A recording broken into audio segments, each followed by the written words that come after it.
Yeah, I call the to order, and it's the council meeting of the 17th of March 2020.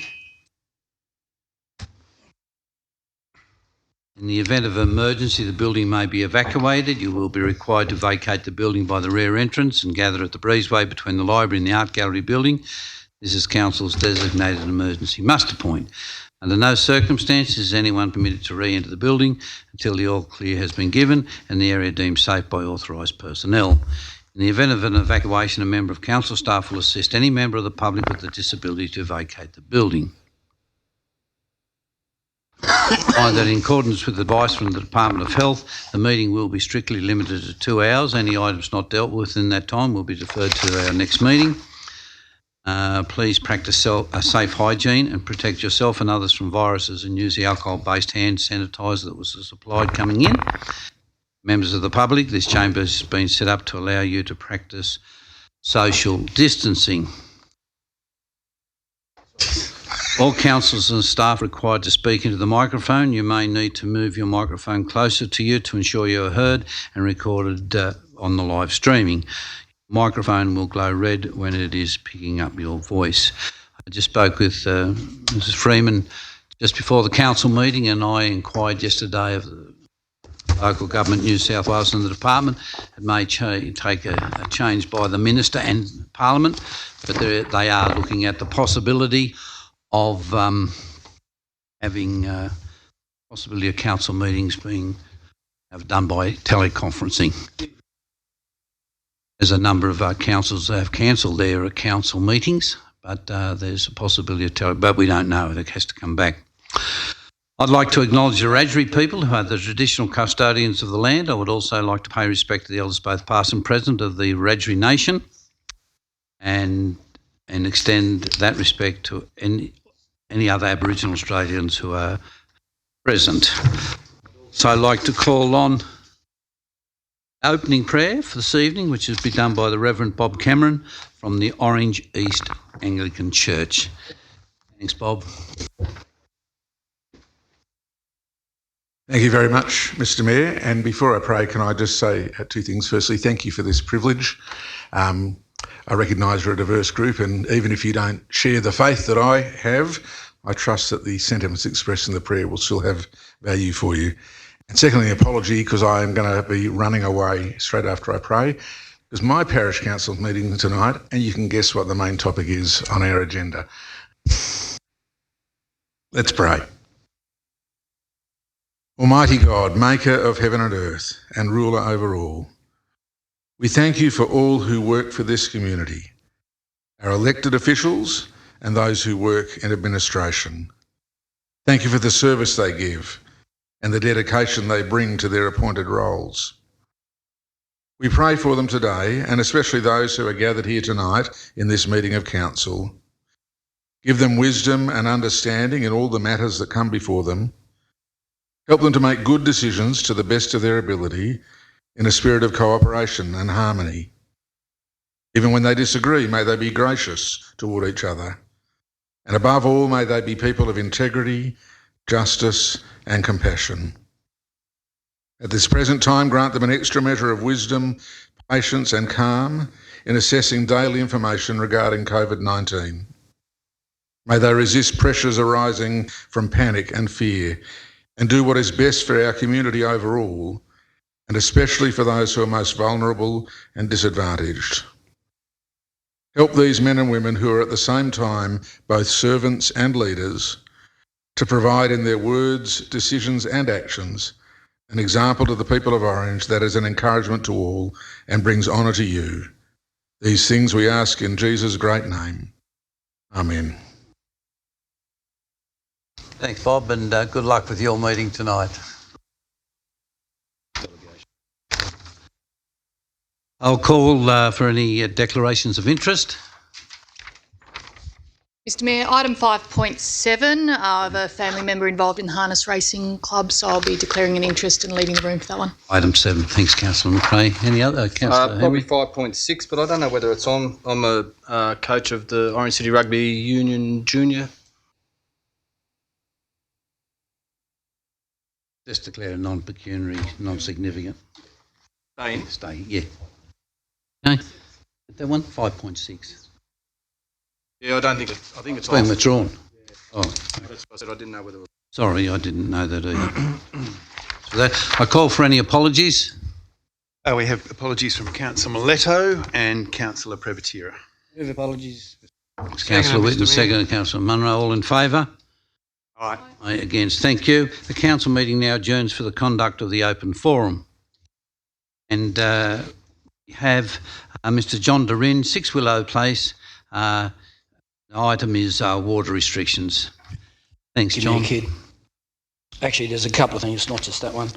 First up, look, this is the form that people need to fill out for the open forum, and it does say that in circumstances where there's too many speakers, then to be limited to 2 minutes. I'm just suggesting that in the past there's been people who presented during contentious DAs, and they've been quite annoyed in some cases. Obviously, they haven't read it, realise they're only going to be on for 2 minutes. So maybe it might be in bold, or just so that they're aware of it. Thanks for that, yeah. Look, I'd like to thank Council, particularly Mr Beattie, for the report that he's presented regarding the water. It's good to see that information in print. Some of it's been presented verbally by Council staff in the past, and I particularly like the detail that's been given regarding the museum. Just on a same sort of issue, these electric signs that are out here, or one that's out here and one up at the Woolies car park. I'm thinking that the one at the car park, I've gone past it, and if the sun is shining on it, you cannot see what's on the sign. So I'm thinking maybe it needs to be moved into the shade, or I don't know if you're getting any other people bringing that up. But my main point concerning the signs is that, and some of you know that my background has been advertising. What we're putting on the signs at the moment would be classified as brand advertising, and I think everybody knows there's a water issue, so it's more a case of call to action. That is, are you doing this? Are you doing that? Because there's a heap of traffic obviously going down Byng Street here. I think the messages on the sign need to be changed a little more regularly. The sign out there at the front there has been there for, correct me if I'm wrong, but about 3 weeks. I think it could be changed every week. And that's it. Thank you. Thanks, John. The council meeting resumes, and we'll move on to item 3.1, and that's confirmation of the minutes of the ordinary meeting held on the 3rd of March. Move Councillor Hamling, second Councillor Nugent. Can I read out on behalf of Councillor Romano some amendments to the Planning and Development Committee on Sure. page 14? Yep. So there's item 1.1. I've spoken to Councillor Romano, and he correctly has sought to correct the record. The wording will be Councillor S. Romano declared a non-pecuniary interest in item 2.4 of the Planning and Development Committee. He did work for the client as the applicant on occasion, would remove himself from the chamber. That is also repeated on page 16. Also on page 16, you will see that the minutes recorded that Councillor Romano voted on this matter clearly was not the case. So if that's okay, Mr Mayor. Mover and second, happy with that, with those changes? Okay, all in favour? Show of hands, please. Thank you. Look, I'll just move on to the late item that you have in front of you. I just want to do that, this general report on delegations. So Move Councillor Nugent, a seconder. This is that we'll deal with it, or we're dealing with it now? Sorry, Mr Mayor. I'll move that we deal with it now. Move Councillor Nugent, second Councillor Kidd. All in favour? Aye. Move the recommendation. Move Councillor Hamling, seconder. Nugent. All in favour? Against? Thank you. Notices of, item 4, notices of motion, notices of rescission. First of all, we have 4.1, notice of motion, Earth Hour 2020. Thanks, Mr Mayor. I'm happy to move the motion and speak to it. If I have a... I'll second it, Mr Mayor. Second, Councillor Whitten.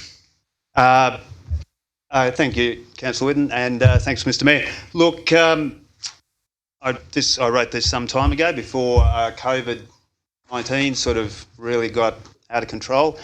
The local community is obviously very focused on the coronavirus at the moment, and we should be. We should be, and we've made appropriate sort of provisions tonight to limit the spread or the chances of it spreading. So we're very focused on it.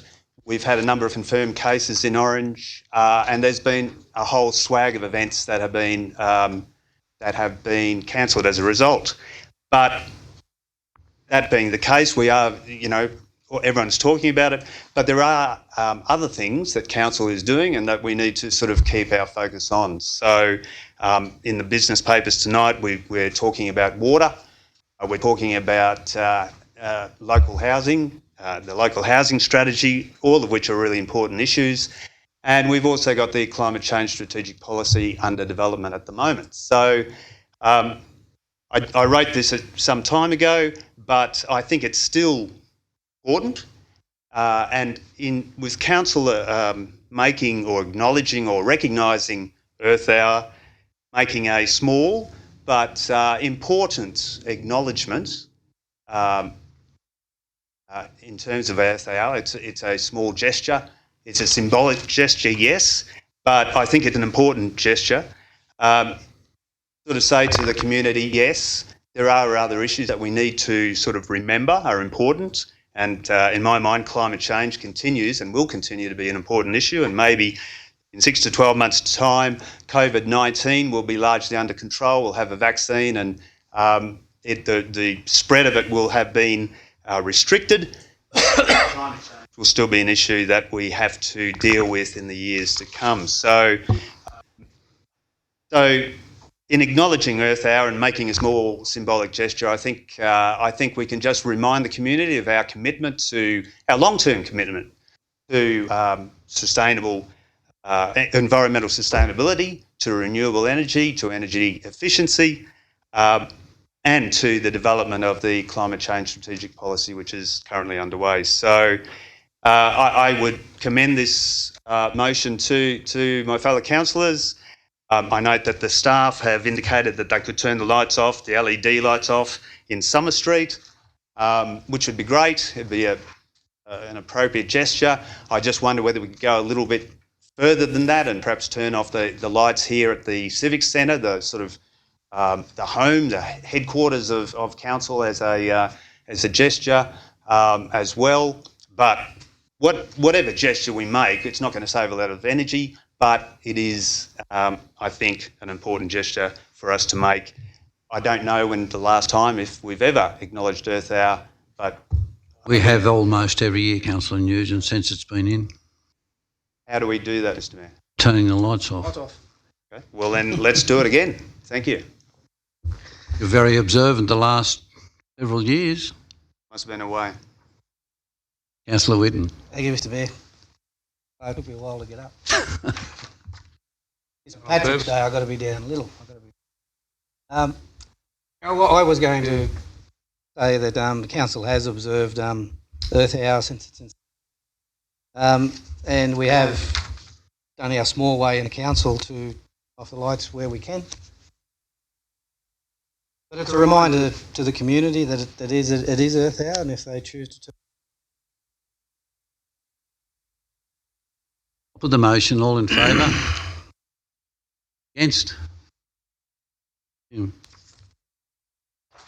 have 4.2 as the notice of motion, aged and disabled. Councillor Romano. Thank you, Mr Mayor. A couple of weeks ago I chaired the aged and disabled meeting, and it was raised in the meeting that the disabled people don't have a city map identifying where there's ramps available and stable parking, etc., and there was some confusion and argument there about the cost.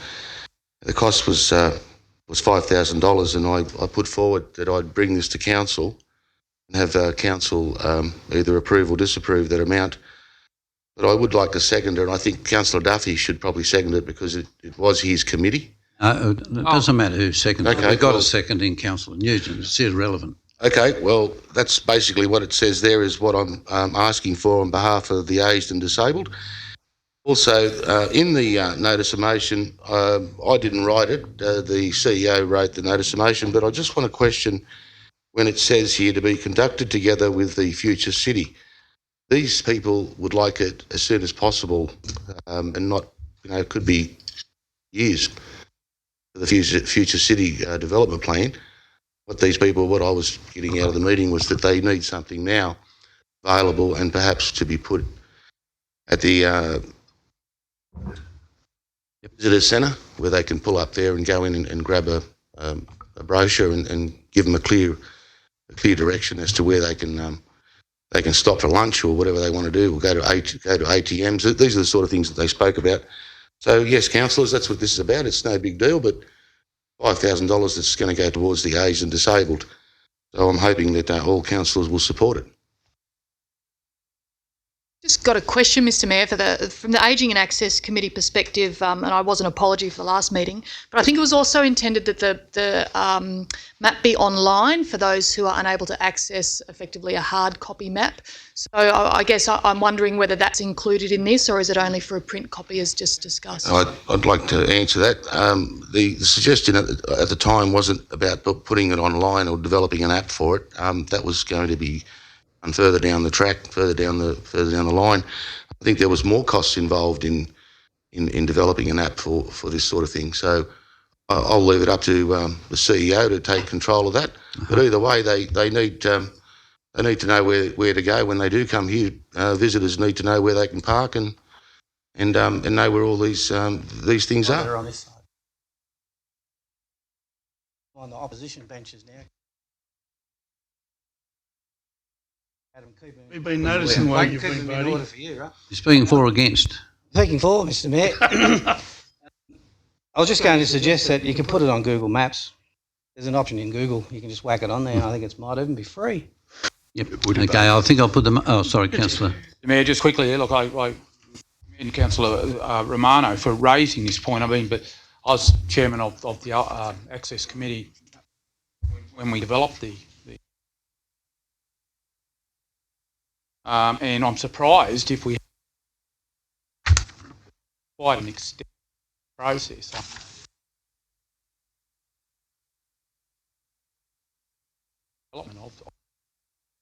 I think it does indicate very clearly there, second dot point that. So got to move with the time, whatever it may be, Councillor. I welcome that, but yeah, it does surprise me that we actually updated that on probably a yearly or bi-yearly basis.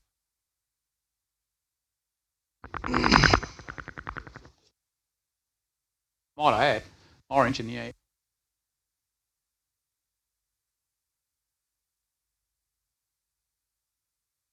I'll put the motion. All in favour? Chairman Smith, Mayor.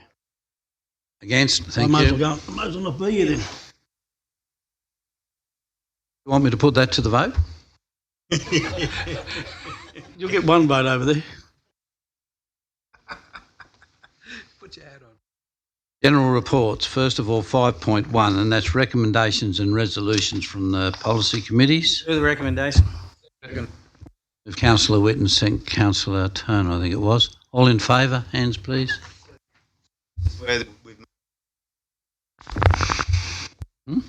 No, Mr Chair. Council, they were made in the planning, the first initial ones. They're adopted. 5.2 is the statement of investments. Councillor Duffy, second Councillor Whitten. All in favour? Question? Sorry, Mr Mayor, I just think considering recent market impacts, I'd be interested as to whether councillors might be provided with a report or an update of market projections for council's investments, considering changes in the market in the last... Dire is the... All in favour? Against? Thank you. Move over to 5.3's development application DA 347-2019.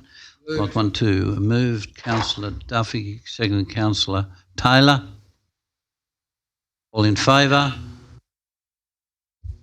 Against? Thank you. 5.4 is the local housing strategy.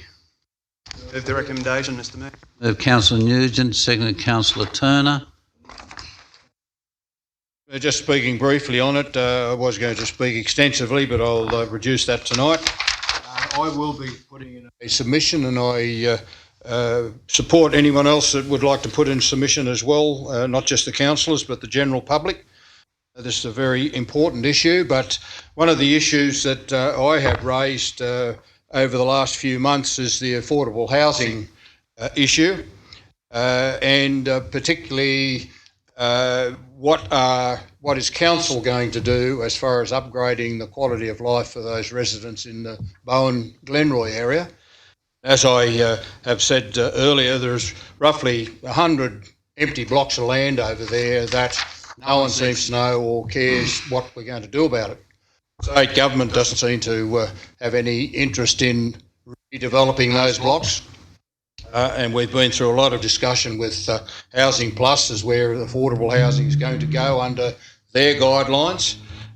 So I'll be putting a submission urging that one of my ideas is that council and the state government as a program that could be spread right through other country cities and country towns as well, where the council and the state government could work in conjunction with each other in some form of developing those empty blocks, even if that's putting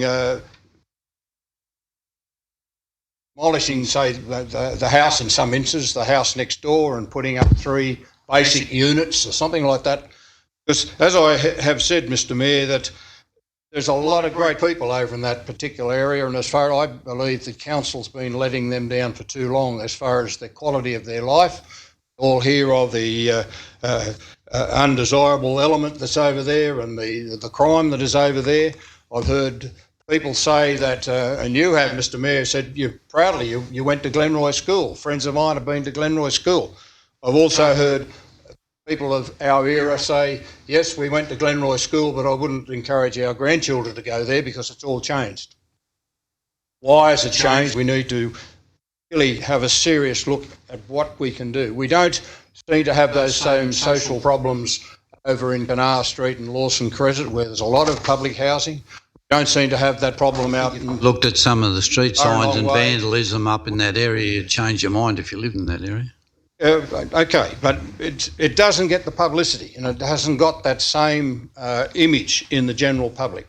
So I'll be putting a submission in roughly along that line, and working very hard to see if we can, over a period of time, it won't happen overnight, but over a period of time, if we can do something for those people. As I said, Mr Mayor, a lot of people over there have struggled and paid for their houses. They're not all public housing over there. A lot of people, I don't know what the percentage is, but a lot of people own their own homes over there, and they have been devalued somewhat because of the image, and a lot of times the image is not correct. There is an image there in the general public. So whilst we're looking at, we're redeveloping, further developing Shirley and what other opportunities we might have to the west and to the north, I think we owe it to those people on that side of town to do something about it. Thank you. Look, I think I'll take Councillor Munro and then you, Councillor Hamlin. Sorry. Look, it's only because of age. A question, please, for Mark Hodges. The issue of affordable and social housing strategy. Will the strategy look at mechanisms to provide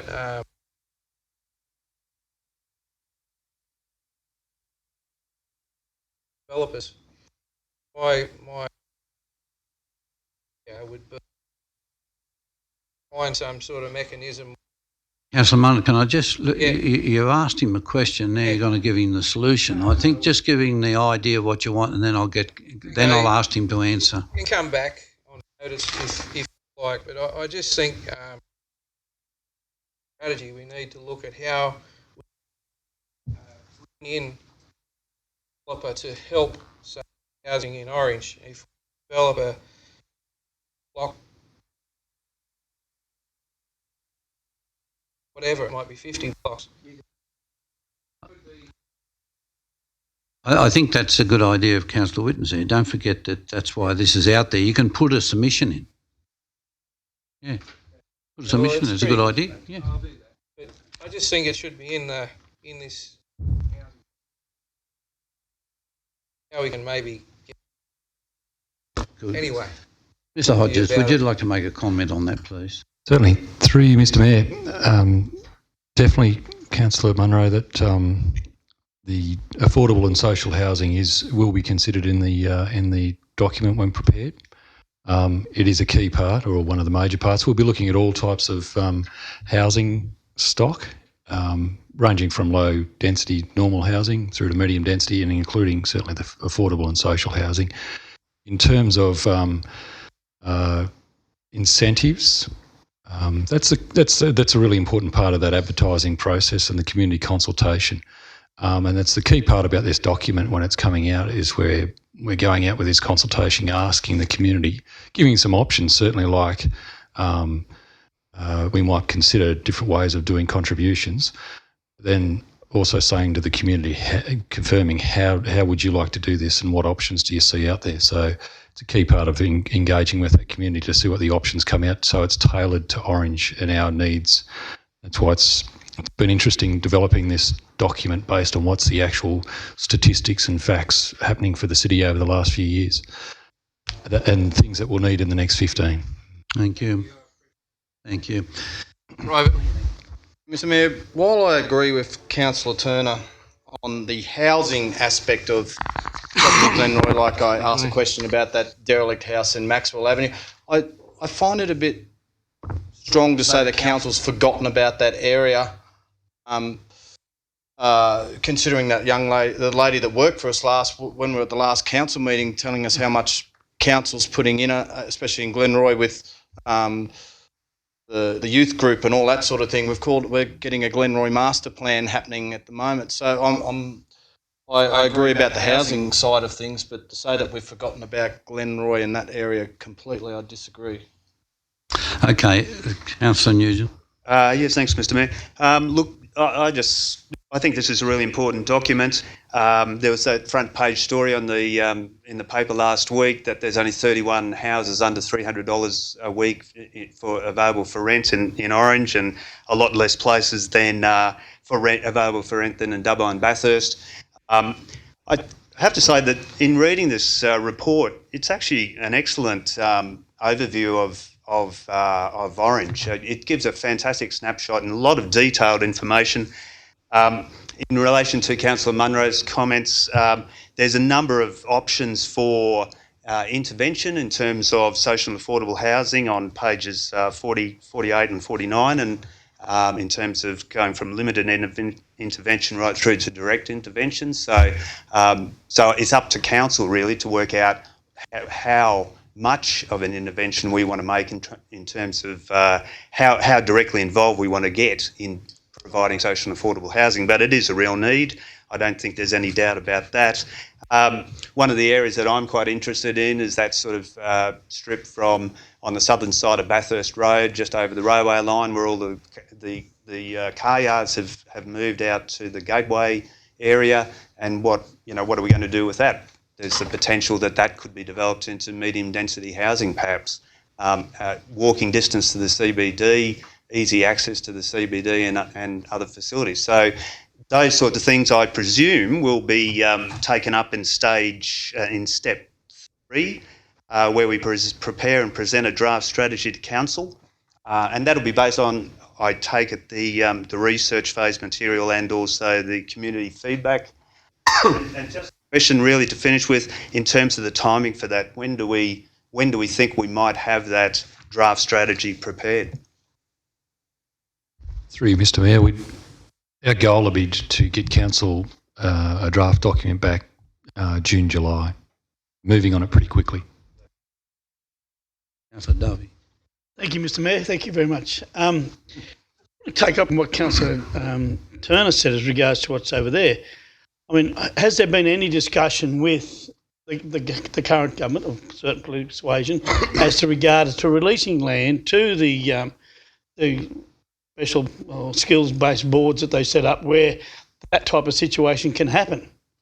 I mean, to me, it would have been quite simple before. They could have just said, hey, instead of giving you $50 or $75 million, we'll give you the land and go and build the houses. I mean, has there been any discussion with the government as regards to releasing those blocks of lands to those to create the affordable houses? I'll get the CEO to answer that quickly. The simple answer is no, but that will be one of the sort of things we'll look at during this next stage. Agency consultation, Mr. Hodges, I'm sure will be part of it. Housing providers. Yes, definitely. Yep. I will put the motion. All in favour? Against? Thank you. 5.5 is the Towak Equine Precinct. Moved Councillor Duffy, seconded Councillor Romano, I think. Yes, Mr. Mayor, I think this is something that's fantastic. It's going to happen for that area, and it's based around its the sporting expense of racing, whether it be trotting or whether it be whatever the case may be. But it's not subject to that totally. I do have an issue with it, and I'm only just flagging that at the moment. I think the underpass is a little bit of overkill. Simply because you look at the situation, you go to Kembla Grange, you go to, say, Warwick Farm, and you go to other organisations, even at Ballarat when we were there, you didn't see horses going across roads. Those days are over. So they value their horses that much, they put them in the thing and just take them across the road and let them out and take them across. That's why I think it is. But I do know that I was informed that one of Gay Waterhouse's horses went berserk one day down there and it finished up going across a road and it got wiped out by a car and lost its front legs. So I think the gated community is the best result, but I do think the underpass is a bit of overkill. And I think that'll probably come back to us later on to have a look at. Back, I think. All in favour? Thank you. Now, item 5.6 has been withdrawn, is that correct? Correct, Mr. Mayor. Item 5.6 withdrawn. We move down to 5.7, which is the Orange Harness Racing Club funding agreement. And just be noted, please, that Councillor McRae declared an interest and is leaving the room. Move the recommendation, Mr. Mayor. Second, Mr. Mayor. Councillor Turner, seconded Councillor Munro. Just a question, Mr. Mayor, just a question. As regards to that, is that one of the ones that could be, because we're giving the funding, they might raise meetings and all those type of things? No, through Mr. Chair, this is them not being able to fulfil their commitment. The commitment was I'm happy, for yeah, 2 got months. All in favour? Yes, thank you. 5.8 is the National General Assembly. Councillor McRae. City Council motions.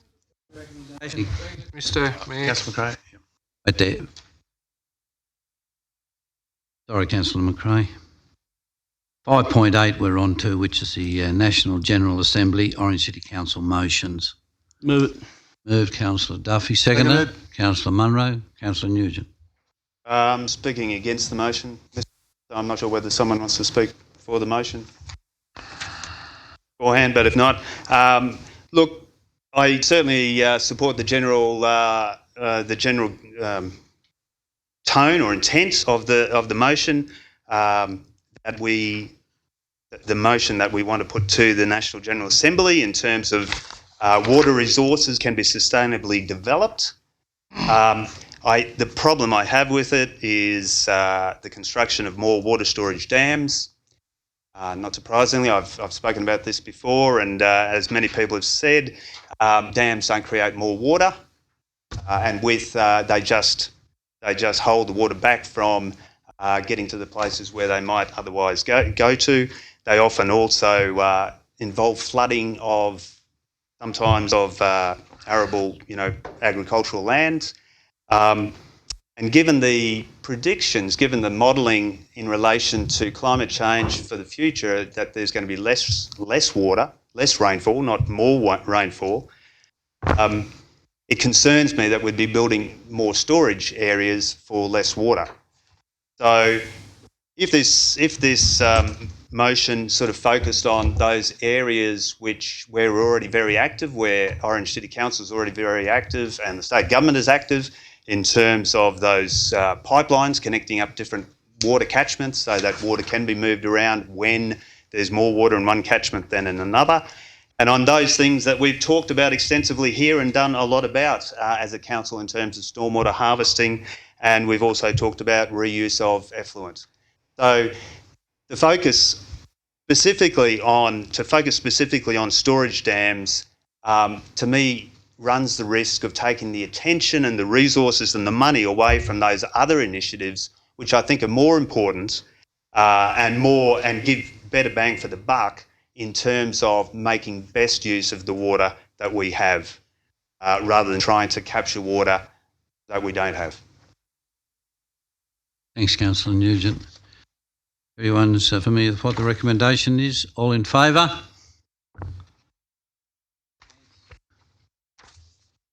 Thank you. 5.9 is the lease of Wentworth Park Reserve Trust. Move the recommendations. Moved Councillor Turner, seconded Councillor Munro. All in favour? Against? 5.10 is level 5 water restriction exemptions. Recommendation, Mr Mayor. 5.10 moved Councillor Nugent, seconded Councillor Munro. All in favour? Aye. Against? Thank you. 5.11 is Councillor proposed water initiatives. The recommendation. Move the recommendations. Councillor Turner, seconded Councillor Munro. Councillor Munro.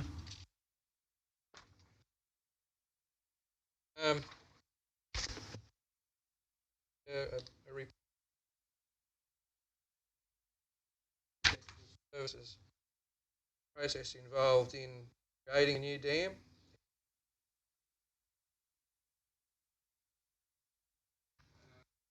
That we can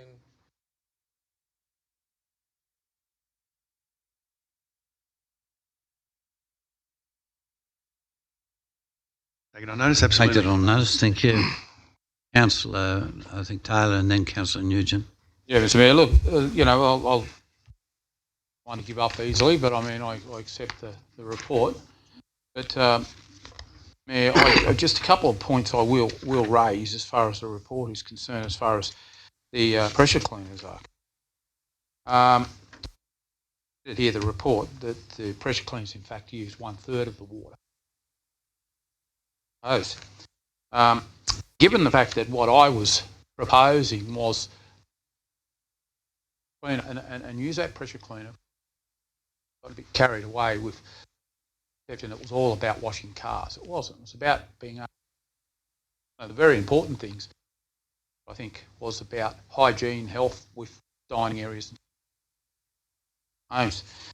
And that's probably even more critical now, facing as a world at the moment. One of the points I will pick up the report on is that given the fact that those pressure cleaners use 1/3 of the water, people opt to use their effective half hour Sunday morning or Sunday afternoon, clean their outdoor area, let's say, or wash their car if they want to do that. They'll effectively be using 1/3 of the water that they would be. They were watering their plants. Now that's just of it. So in fact it is, look at it from that perspective, it is a water saving strategy, that perspective. But also I will also pick up the report on the fact that we're now on level 5, and as has been very clearly put forward, level 5 restrictions, it's for critical human needs. That's okay, that's fine, and I want to make this point very clear because I have advocated for just not to force older people and so forth to use buckets, that they have rigger hoses and so forth. So I'm supportive of people being rewarded and given an opportunity to keep their plants and trees alive. But the fact is, Mr Mayor, unless they're growing those plants to eat, it's not critical human need, is it? So I would question that criticism of my proposal. Watering a plant is not a critical human need. So I would question whether that is in fact in the spirit of the level 5 restrictions. But Mr Mayor, look, for diplomacy at this stage, and I will accept the report. I'll accept the outcomes, but I just wanted to raise those 2 points. I still believe that the ratepayers and cities do deserve a bit of an opportunity to be able to clean up those outdoor areas or clean their cars. I mean, not everyone, Mr Mayor, is able to pay $20 to get there. So I think I wasn't asking too much at all. We have had rain, we have had some rain. People are criticised, say, as soon as it rains, the council want to ease restrictions. No, it's not about that at all. It's about being water wise, being smart, but giving the Orange ratepayers and the community out there just a little bit more opportunity to utilise the water that they're paying for. Next, Councillor Taylor. Councillor Nugent, I think it was next year. Yeah, just a quick comment. Thanks to Mr Greenham for the report. In terms of the artificial turf rebate, Are you speaking for or against? I'm speaking for the report, for the motion, recommendation, and in terms of that idea of an artificial turf rebate, I see that it's it's a fairly expensive proposition, and it potentially does take money away from water tank rebates, which I'd hate to see happen. And maybe as an alternative to that, we could consider rebates for people to put in native trees and shrubs in place of lawns that are drought tolerant, native grasses perhaps. I don't know whether there's some program that we could look at there. But to me, that would be a better use of, that would be a better thing to direct our rebates towards. I also had a question about the high pressure washers for car washing, and I take Councillor Taylor's point, but on the top of page 243, it talks about a one-off exemption as a possibility in spring when hopefully the winter rains have replenished the storage levels, which certainly we hope that is the case. Just wondering how that would actually work. Oh, look, I think that'll be an operational thing. I think in years gone past, I can remember where we've had we lifted the restrictions to give people an hour or so to even wash their windows as a big of a sprinkling coming into Christmas and so forth. But that'll be an operational thing that the staff will come back to us with. Thank you, Mr Mayor. I still have an issue with where we are at with water as far as what level 6 is. I mean, no one seems to know what the actual level 6 is. Well, we're not even near it, Councillor Duffy. I'm getting onto the report here as regards to the use of hoses and those type of things. Councillor Taylor's dead set right when he talks about the use of hoses, and we're talking about people want to wash their cars there, and even our Drive Dirty gives a false impression about using of water and those type of things from some of our clients. I'm really worried about the restriction of trade of some of those people we are visiting. But one of my questions is because where we're going at the moment, and we really don't know where we're going with the viruses and those things that are around at the moment, I think you will find that people will want to water their veggie garden a little bit more often and create one because they don't want to go anywhere else. And I think that is an issue that we're talking about with hoses and all those type of things, with plants and stuff, so those type of things, with tomato plants and all those type of things. They want to be watering those. And I'm going to support the document, but I think we need to be aware of what's actually happened. But I do have a problem with the Drive Dirty. I was expecting a report to come back to the finances, what actually was happening with that. But in answer to Councillor Nugent's question about, I mean, I look at the Almurra Dam, which is going to be, 705 gigalitres, which is going to be more than half of what Barrendong is. It's out of Dixon Long Point where our pump is, where the storage, we're going to have plenty of water. We won't have to worry about half these other stuff. But I was very disappointed that we had to cancel Centrock, because I wanted to know that the cost of building that dam was a hell of a lot less than what building the wall is up at Wyingler, and for a lot more water. Make a comment, Mr. Are you speaking for it or against it? I'm not going to take any more comments. You're either speaking for the recommendation or against it. I'm for... Just before you go, look, I think what we have to do is start thinking about what we're doing in council meetings. When a motion's there or when a recommendation's put up, you're either speaking for it or against it. It's not to make a comment and, go off. So you're speaking for it. Well, I'm against the artificial turf. I think that's ridiculous. I think the high pressure cleaner is a good idea.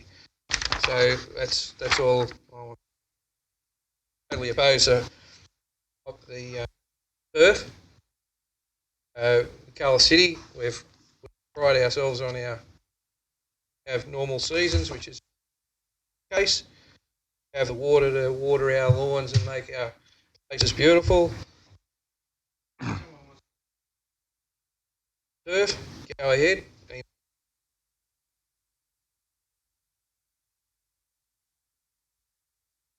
Okay, I'll put the motion. All in favour? Aye, against. Thank you. Matter rising, Mr. Mayor. Councillor Taylor.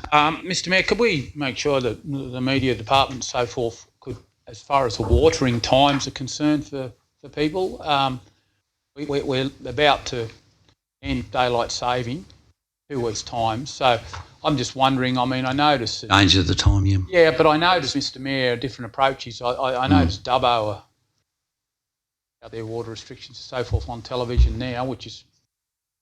Bit late. It's good to see that they have had travelled the road to Damascus. But we need to, I think, get on the front foot and adjust for daylight saving. I would take a leaf out of their book as far as their advertising is concerned. I think they allow up to 9 a.m. in the morning, up to a certain time in the evening, which all the months, I don't think we're not going to have the oppressive heats of the day. So maybe we could give it a little bit of thought about how we actually adjust those times. Good idea. Maybe give people that little bit more flexibility during the day on the Sunday to give them that half hour to water. Thanks, Councillor Taylor. We move on to 5.12. Happy to move it, Mr. Chairman. Moved Councillor Duffy, seconded Councillor Munro. Mr. Chairman, I had a discussion today with the director as regards to the 643 megalitre licence that are coming out of things.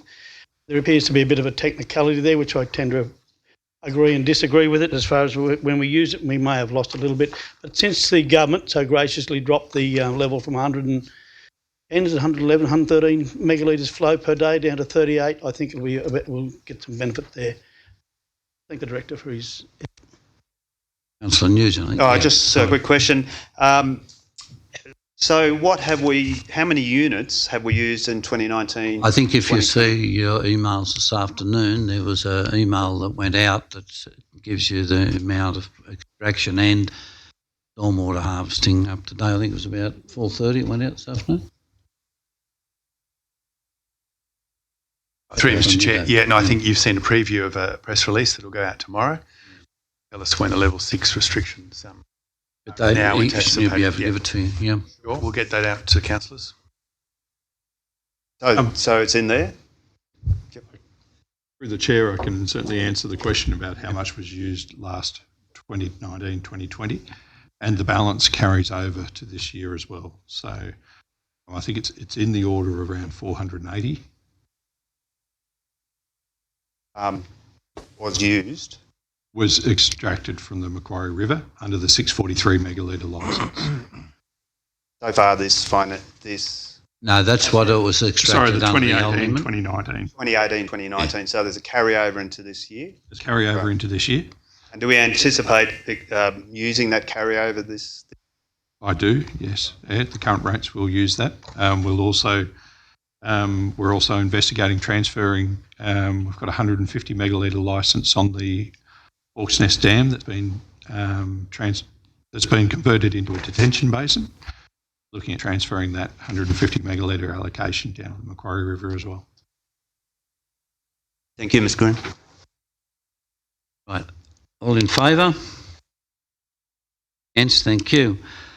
5.13 is naming of the Cricket Centre of Excellence, and it's moved by Councillor Whitten, I think. Second, Councillor Hamling.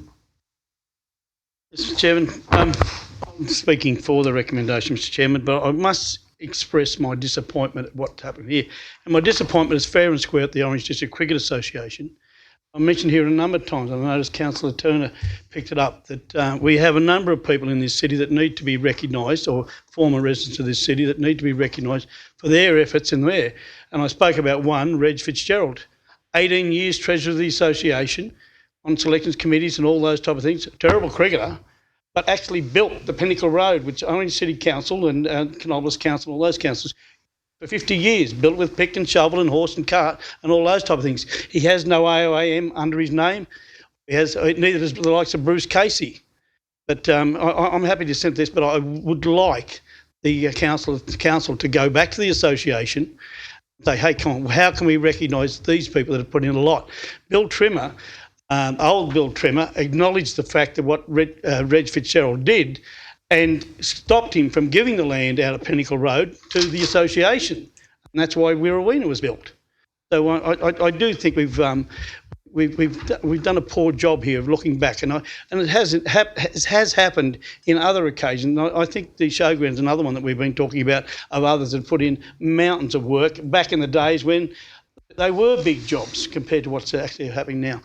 I'd just have a go at perhaps helping you, because I'd be willing to move an amendment that number 2, that within the foyer of the Cricket Centre Orange, cricketers or administrators, that may not be the correct word, or people that have been involved with the sport, they don't necessarily have to be a cricketer themselves, because I agree they could have been an administrator or someone that organised a ground or looked after it, or we change. I'd be happy to say that within the foyer of the Cricket Centre, cricketers or administrators who have, I don't know what the word would be there, contributed either to their country or significantly to the country or to their region in cricket. Yeah, I'm happy to second that. Something like that is, look, I know it's a bit airy-fairy, but I haven't had time to think about the wording. So I'll move that. Someone second as an amendment. Taylor? Mayor, I'm happy to make it part of the motion as the... Are you happy? Dave having an amendment. Who was the seconder for you? Wasn't me. Yeah, I'm happy. Yeah, you're happy. So you'll be the first to speak for it. Yeah, no, that's good. And while I agree with Councillor Duffy, I think we've got to be careful about, who we want to put in there, because there's probably a number of people who have done lots of things for junior associations and all that sort of thing. So, I think Carl Sharp has done a mountain of work in Orange, not only for cricket but for sport in general, and not only in Orange, around the region. And a lot of people, if you say the name Carl Sharp, they know straight away who you're talking about and what he put into the game and what he put into sport. But I agree, we do have to recognise, cricketers and as well as administrators, but we've just got to be careful how far back we go or what they've done. So I suppose a bit of research, and from the Cricket Association, put some people up who they think. Okay, we're all in favour? Against, thank you. 5.14 is the strategic policy review. The recommendation. Second. Whitten, seconded Councillor Turner, I think that time. And Councillor... It's just good to note the events cancellation policy being adopted in current times, Mr Mayor. All in favour? Against, thank you. We've done that. 5.15. Are we on 6, I think? Late item? I think you're done. Late on, yeah. Up to close meeting. Mayor, could I just a matter of rising question or something? I just want to know can you explain how the meeting yourself went with the sporting person from Sydney who you went and saw, and how we can move this precinct along? Well, look, just briefly, we took some plans down with them, and since that we've sent them down that in electronic copy, say that we are moving. I think the things that we need to move it along now is to move further discussions almost straight away with the ex-services club, Wentworth Golf Club, and certainly to be seen that we're ready to roll. Looking in that area, they're very, very keen on that area. And the other thing that was said, it's difficult when money comes out of one tranche, if you like.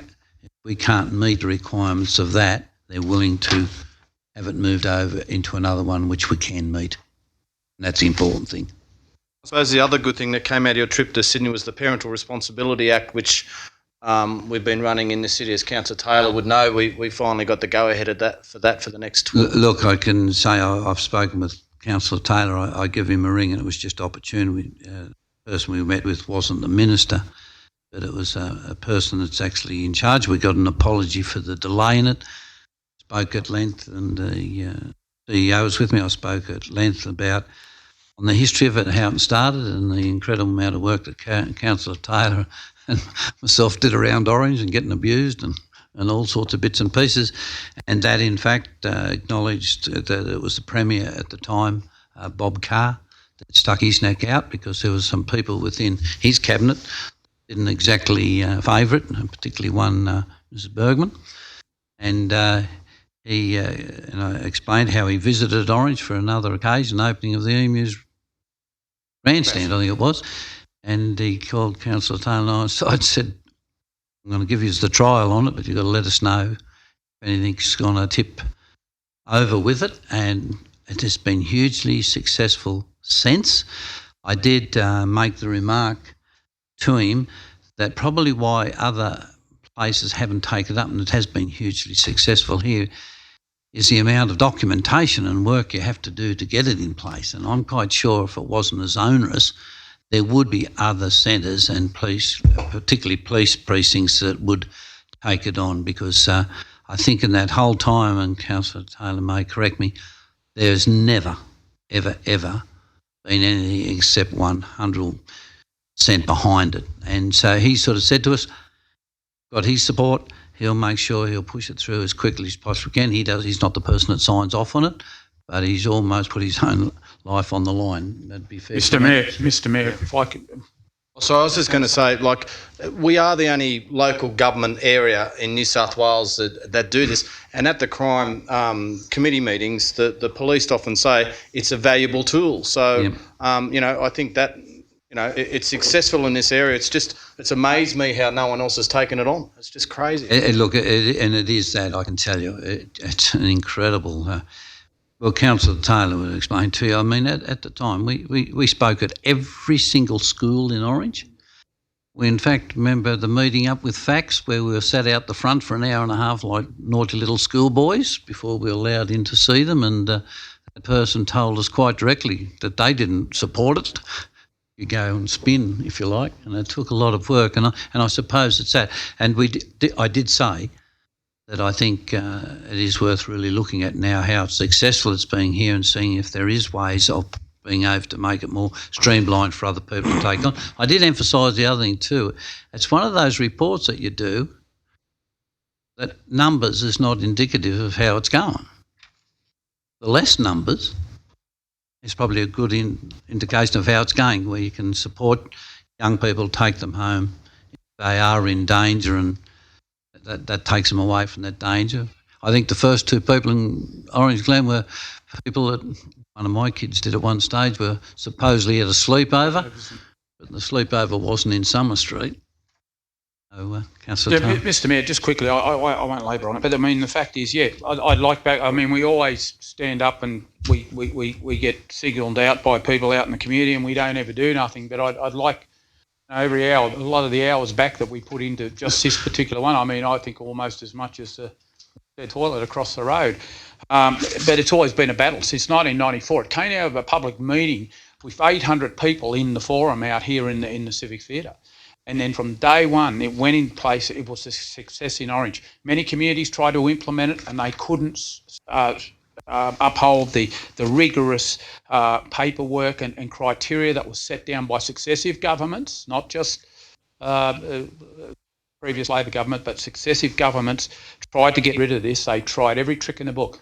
But the fact is that communities like Dubbo, Grafton, Lismore, so forth, have had the Act in place, but they've found it too onerous. And the thing we should always remember as far as this Act is concerned, and why I'm so, you are too, Mr Mayor, so doggedly determined to keep it in place, is we are the only community in New South Wales where the police can remove children that they deem, and under the Act, deem at risk. They could be just hanging around with the wrong people on the street. They're not taken into custody, they're not arrested. We're the only place where the police don't have to take them into custody, but they take them to a safe place. They may take them home. 9 out of 10 cases, they take them home. But in that 1 in 10 case, they take them to what is deemed a safe place. And that's where the problems have always developed over the time, because the Department of Community Services or DOCS have had to find that safe place, and that's always government departments, as we all know, don't like money coming out of their budgets. But we've fought doggedly. I've seen over the years, and it has been, Mr Mayor, and you will acknowledge this, you've been involved too, they've lifted the bar, and every time they've lifted the bar, this council has risen and it has jumped over that bar, and they cannot get rid of us. That's the bottom line. But the reason is we stick onto it because we know the police here love it, all that they have. It's a child protection tool, one that they've used now for 25 years. Like you said, Mr Mayor, not one breach. The rigorous scrutiny that they've come under as far as the police implementing it over the years is a credit to the police here, because there has not ever been one breach by the police, and all the critics came out and said the police will abuse this act and of course, civil liberties will be invaded. No. What parent wouldn't support that? The parents of Orange can know and be satisfied that the police, if they deem their child at risk of either perpetrating a crime or hanging around with the wrong people late at night, if they're under 16, they can remove them from the street, take them home. A lot of cases, the kids have told their parents they're going somewhere else, and they bring them home, and the parents are surprised because they've climbed out the window, or they've told them they're staying at a friend's, and it's been as simple as that. But the police have deemed them at risk, and it's probably saved that kid a criminal record or could have been worse. So yes, congratulations to everyone. Thank you, Mr Mayor and the CEO and Mr Maunder, for keeping me in the loop, because you did last week. Kept me in the loop as far as this is concerned, and the dogged determination that we showed as far as keeping this act, because it is worth keeping. Thanks, Councillor. Will someone move that we go into those, please? Councillor Duffy, seconded Councillor Munro.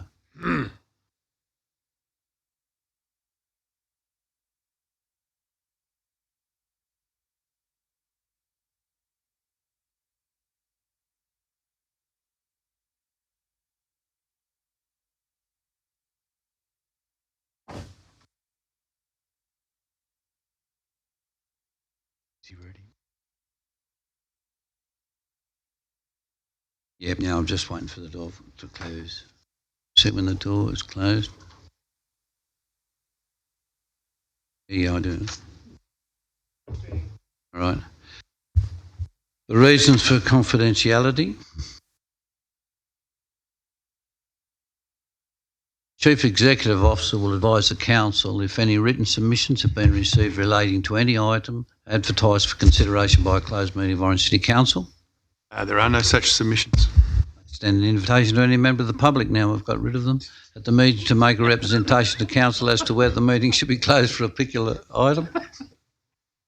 In accordance with the Local Government Act of 1993 and the Local Government Act General Regulation 2005, in the opinion of the Chief Executive Officer, the following businesses of a kind as referred to in Section 10A (2) of the Act and should be dealt with in a confidential session of the Council meeting closed to the press and the public. The items to be considered enclosed are 1. 6.1, write-off of bad debt greater than 5,000 Redden Place Hangar. 6.2 is water consumption charges, 3 Corolla Drive. Those items are classified as confidential under provisions of Section 10A(2) (b), the personal hardship of any resident or ratepayer. We have 6.3, lease of hangar site J, Orange Airport, and 6.4, tender for construction of Orange Regional Gallery Extension. The reason for confidentiality of those two items, this item is classified confidential under provisions of Section 10A(2) (c). Information that would, if disclosed, confer a commercial advantage on a person with whom the Council is conducting or proposes to conduct business.